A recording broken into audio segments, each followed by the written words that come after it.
जिनको ज्ञान नहीं इस बात का, वो आदिवासी उनका शिकार बन जाते। साथियों, जाति का एक ही उदाहरण मैं देना चाहता हूं समझने के लिए। जाति जानवरों में होती है, जाति इंसानों में नहीं होती। जाति जानवरों में होती है, जाति इंसानों में नहीं होती। ये जाति ब्राह्मणों ने निर्माण की। जानवरों का उदाहरण अगर दिया जाए, मान लीजिए अगर जानवर ने अगर टट्टी की, जानवर ने अगर टट्टी की तो आप पहचानते हो या नहीं? गधे की कौन सी है, घोड़े की कौन सी है, कुत्ते की कौन सी है, पहचानते हो या नहीं?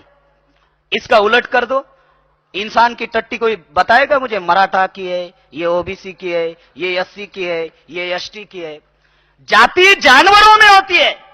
ये बात जब मैंने उनको समझाई तब उनको समझ में आई कि ये मूल निवासी की जो कंसेप्ट है, क्योंकि बुद्ध काल में जाति नहीं थी, बुद्ध काल में जाति नहीं थी, भारत में आर्य आने के पहले जाति नहीं थी, गण व्यवस्था थी, गण व्यवस्था में जाति नहीं थी, गण व्यवस्था में हम सब लोग मूल निवासी लोग थे। आर्यों के आक्रमण की वजह से और भारत में जाति व्यवस्था का निर्माण हुआ जो पुष्यमित्र शुंग ने किया।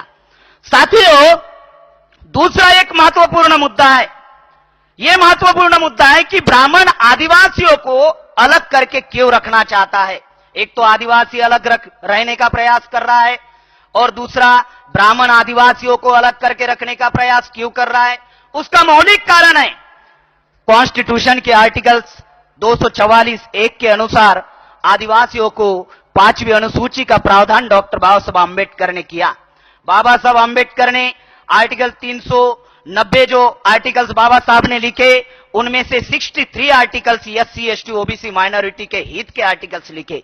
और डॉक्टर बाबा साहब आंबेडकर जिस कौम में पैदा हुए, जिस जाति में पैदा हुए, जिस समाज में पैदा हुए, उस जाति समाज और कौम को जो अधिकार बाबा साहब आंबेडकर ने नहीं दिया, इतना भयंकर अधिकार आदिवासियों को डॉक्टर बाबा साहब आंबेडकर ने आर्टिकल 244(1) और 2 में दिया, जिसका नाम है अनुसूची 5 और अनुसूची 6 स्वायत्त शासन और मालकियत का अधिकार। ये दो इतने महत्वपूर्ण अधिकार है कि ये अधिकार अगर आदिवासियों को लागू हो जाते तो क्या होगा। ये गवर्नमेंट का ये रिपोर्ट है।